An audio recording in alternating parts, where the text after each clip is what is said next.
Plus सी बराबर 0 वो हल। सीबीएसई में भी क्वेश्चन हो आता है और यहाँ पर हो गया।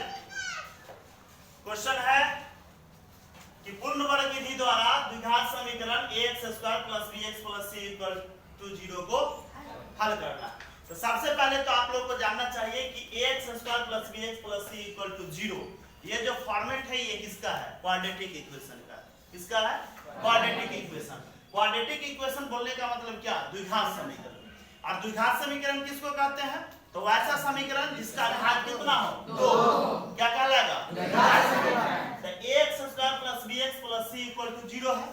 ये आपका कैसा समीकरण हो गया? द्विघात समीकरण, जिसमें a is not equal to क्या होना चाहिए? 0।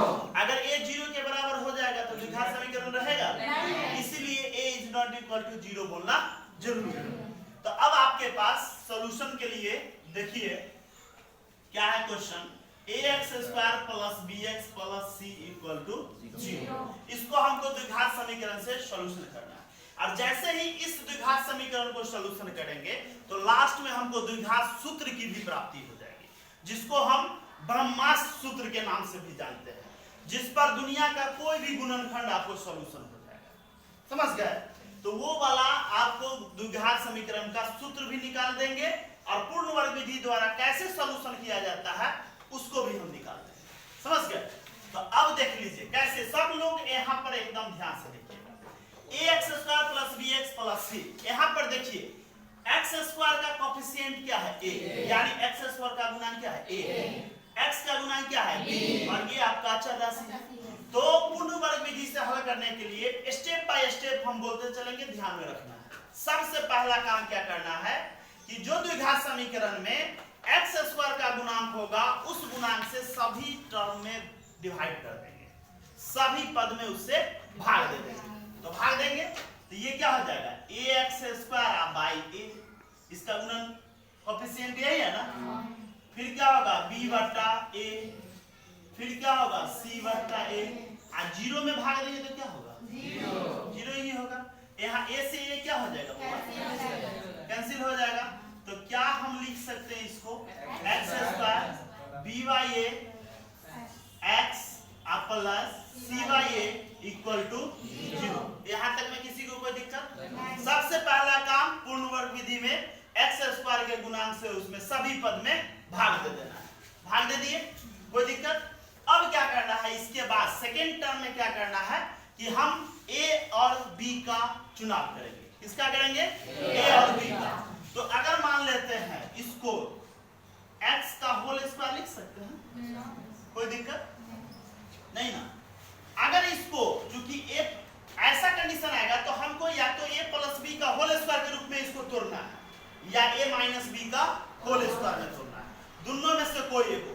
और वो कैसे आपको संभव होगा? अगर यहाँ पर प्लस होगा तो बुझ जाइएगा a प्लस b का होल स्क्वायर में छूटेगा, अगर यहाँ पर माइनस होगा तो a माइनस b के होल स्क्वायर में। तो a स्क्वायर हो गया। अब ये b बटा a इंटू x है तो इससे हमको 2a भी बना लेना। समझ गया? तो 2 अपना मन से 2 से गुना कर देंगे और 2 से भाग कर देंगे। तो 2 a के जगह पर क्या है? x, इसको b बटा a कर देंगे। 2 से तो मल्टीप्लाई कर दिए गुना, तो 2 से क्या करना होगा? भाग भी तो करना होगा, तब ना 2 और 2 कैंसिल हो गया, हमको क्या बचेगा? b by a into x ना बचेगा। तो अब चलिए a स्क्वायर प्लस 2ab यानी 2 और x को छोड़ करके जो बच गया वो किसका मान होगा? b का मान। कोई दिक्कत यहाँ तक हो जाएगा? कुछ भी होगा 2 से गुना 2 से भाग कर देंगे, 2ab का मान हमको पता चल जाएगा। अगर प्लस होगा तो माइनस 2ab, माइनस होगा प्लस होगा तो प्लस 2ab, माइनस होगा तो माइनस 2ab आ जाएगा। अब हमको जब a स्क्वायर प्लस 2ab आ गया तो हमको b स्क्वायर भी तो चाहिए ना। क्या? तो क्या करेंगे? यहाँ पर तो a स्क्वायर हो गया, 2a हो गया, इसको क्या करेंगे? पूरा को b मानेंगे। इस पूरे को क्या मानेंगे? तो क्या होगा? b बटा 2a होगा। अब क्या करेंगे? जैसे ही इसका आ गया तो एक बार b बटा 2a को वर्ग कर के जोड़ देंगे, एक बार वर्ग करके हटा देंगे, तो कोई फर्क पड़ेगा? तो क्या करेंगे? b बटा 2a का होल स्क्वायर माइनस b बटा 2a का लिख सकते हैं ना, ये दोनों तक कैंसिल होकर फिर इतना ही बच जाएगा, लेकिन ऐसे लिख दिए तो हमारा काम हो जाएगा। अब क्या बच गया होगा, c बट्टा a इक्वल टू हो गया। अब थोड़ा सा देखिए स्ट्रक्चर बैठ गया, a square plus 2ab plus b square हुआ ना, इतना हम लिख सकते हैं a प्लस b का होल स्क्वायर, लिख सकते हैं कि नहीं। तो अब ये क्या हो जाएगा, a के जगह पर x और b के जगह पर क्या है b बट्टा का क्या हो जाएगा होल स्क्वायर। इधर क्या बच गया माइनस b बट्टा 2 का प्लस c बट्टा a का, कोई दिक्कत। अब इसको क्या लिख सकते हैं x प्लस b बट्टा 2a का होल स्क्वायर। ये माइनस में है, बराबर के उधर ले जाएंगे तो होगा प्लस में होगा, तो b बट्टा क्या हो जाएगा 2a का, और जो प्लस में उधर जाएगा तो हो जाएगा, कोई दिक्कत। अब यहाँ पर क्या लिख सकते हैं x प्लस b बट्टा 2a का होल स्क्वायर बराबर b बट्टा 2a का होल स्क्वायर मतलब क्या b स्क्वायर बट्टा 4a स्क्वायर होगा और माइनस c बट्टा a होगा, कोई दिक्कत नहीं ना। अब थोड़ा सा इधर देख लीजिए, अब ये तो रहेगा ही इम्प्लाई x प्लस b बट्टा 2a का होल स्क्वायर बराबर, अब इसका एलसीएम कितना हो जाएगा 4a स्क्वायर ही होगा, तो एलसीएम इसका हो जाएगा 4a स्क्वायर। अब इससे उसमें डिवाइड करेंगे तो हमको सिर्फ क्या बचेगा, और a से इसमें करेंगे तो क्या बचेगा 4a, और 4a को इससे गुना करेंगे तो क्या होगा 4ac, कोई दिक्कत। अब चलिए x प्लस b बट्टा 2a, हमको वैल्यू किसका निकालना है x का। अब इधर ये स्क्वायर है, उधर भेजेंगे तो क्या होगा रूट में हो जाएगा, तो क्या हो जाएगा under root b square minus 4ac by 4a square होगा। अभी क्या होगा x प्लस b बट्टा 2a, याद रखना रूट का वैल्यू हमेशा निगेटिव और पॉजिटिव दोनों का वैल्यू देता है, तो इसका वैल्यू क्या होगा प्लस माइनस, ऊपर वाला का तो स्क्वायर रूट नहीं टूटेगा तो सोचे b स्क्वायर माइनस 4ac, और नीचे वाला का 4 का वर्गमूल कितना होगा स्क्वायर 2, a स्क्वायर का कितना होगा a, कोई दिक्कत। अब यहाँ बच गया b बट्टा 2, इसको उधर भेज दीजिए तो ये प्लस में है तो ये कौन सी में आ जाएगा I plus minus under root b square minus 4ac by 2a, कोई दिक्कत।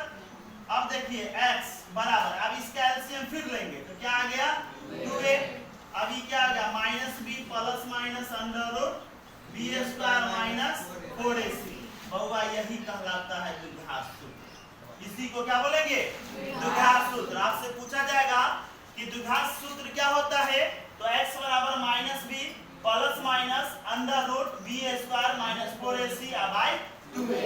अब प्लस माइनस आया मतलब एक मूल प्लस वाला दूसरा मूल माइनस, तो इसको हम लिख सकते हैं एक बार x बराबर minus b plus under root b square minus 4ac by 2a, और एक हो सकता है minus b minus under root b square minus 4ac by 2 मूल आ गया। किसी एक को अल्फा कहेंगे या इसी को क्या कहेंगे बीटा भी कह सकते हैं। तो द्विघात समीकरण था ना, उसका हल कितना होता है 2, मूल क्या होता है 2, हल और मूल एक ही चीज हुआ, तो क्या क्या निकला एगो minus b plus under root b square minus 4ac by 2a, एगो निकला minus b minus under root b square minus 4ac by 2a, यही दुगो निकला। और ये दोनों को मिला दिए तो प्लस माइनस के रूप में ये फार्मूला निकल गया। तो द्विघात सूत्र ये आपका हो गया, जिसको ब्रह्मास्त्र सूत्र के नाम से भी जानते हैं। तो x बराबर minus b plus minus under root, ये वाला फार्मूला एक आ गया। तो द्विघात सूत्र से कहेगा हल निकालने के लिए डायरेक्ट इस फार्मूला पर बैठा दे, समझ गए। और जब कहेगा पूर्ण वर्ग विधि से हल ज्ञात करिए तो ऐसे पूरा कंडीशन ले चले, समझे। अब कहिएगा कि उसमें a b c क्या होता है, तो यहाँ पर देख लीजिए x बराबर आपको आया है minus b plus minus under root b square minus 4ac by 2a, इतना आया है ना। अब आपको पता होना चाहिए कि b क्या है, a क्या है, c क्या है, तभी ना बैठाइएगा वैल्यू। तो देख लीजिए जहां b बराबर x का गुना, b बराबर किसका गुना होगा ना, कोएफिशिएंट ऑफ x, a बराबर x स्क्वायर का गुना, a बराबर हो जाएगा, और सी बराबर, अच्छा हो जाएगा। इतना ही चीज ना है आपको इसमें, तो सारा वैल्यू आपको दिया हुआ है, इसमें बैठा दीजिएगा, एक्स का मान निकल जाएगा, कोई दिक्कत। अब यहीं पर एक चीज और है वो, अगर मान लेते हैं ये जो आपको आया बी स्क्वायर माइनस 4ac, ये जो बी स्क्वायर माइनस 4ac होता है, इसको कहा जाता है विवेचक। इसको क्या बोलेंगे? विवेचक। ये आपका विवेचक का फॉर्मूला हो गया। कभी कभी आपको क्वेश्चन पूछता है कि द्विघात समीकरण का विवेचक ज्ञात करें, तो विवेचक बराबर क्या होगा? बी स्क्वायर माइनस 4ac हो जाएगा, कोई दिक्कत। इस विवेचक को अंग्रेजी में कहते हैं डिस्क्रिमिनेंट, जिसका पहला लेटर क्या होता है? डी। इसीलिए इस फार्मूला को हम डी बराबर बी स्क्वायर माइनस 4ac लिखते हैं। जब ये आपको कहेगा कि विवेचक ज्ञात करे, तो डी बराबर बी स्क्वायर माइनस 4ac कर दीजिएगा। इसमें बी का मान कौन होगा? एक्स का गुणन, ए का मान कौन होगा? एक्स स्क्वायर का गुणन, और सी का मान कौन होगा? अचर राशि। कोई दिक्कत किसी को? हो गया? कोई डाउट भी है? कोई चीज समझने में?